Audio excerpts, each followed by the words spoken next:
So let's touch on the difference between sap, resin, and pitch. So resin is not the same as sap. Sap is usually flowing in a tree in the spring when these deciduous trees, deciduous means deciding to shed its leaves, they usually have sap that flows in the spring. Things like the maple tree, they have this sweet mineral-filled sap. And people also collect sap from birch trees, but that is more of a nutrient flowing up the tree so that it can produce new leaves in the spring. It needs lots of nutrients and sugars to do this. Sap is high in sugar, whereas resin is a sticky, thick substance that is released when a tree has a wound. So this is more of a medicinal healing substance than this liquidy, watery substance we call sap. So when a pine or spruce tree has a wound, whether you cut a branch off of it, or maybe the wind broke a branch off, or maybe something hit it, or an animal chewing the bark. When this happens, the tree releases resin to try to patch up that wound. So the sticky substance gets globbed on there, and it's like a Band-Aid.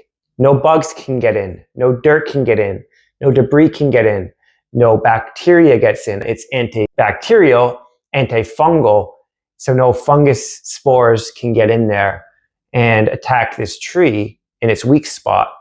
Resin also helps to heal wounds. So it helps this tree to regrow bark. And we probably saw this thousands of years ago and decided to try it for ourselves in our own wounds. And sure enough, pine resin can help heal a wound faster. It can pull out toxins, and it can help you not get an infection or fight an infection. It even helps with things like pain. So this resin is pretty common on trees that are in highly trafficked areas, or trees that might have been pruned and the bottom branches cut. A lot of people do this to their spruce trees when they're on their lawn, but you can also find it on trees in the wild as well, because these trees are weathered. I've never needed a ladder to get at spruce resin because there's lots down low. Some trees don't have it. I find that red pine trees don't usually have it, but the rest in the pine family and spruce family are abundant in resin.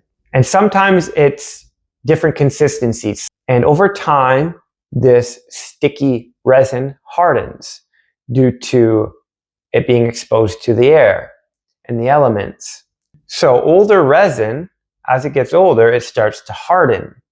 It'll also attract lots of debris and dirt. So this harder resin, it shatters when you try to break it or hit it. And this is a good sign for making spruce gum.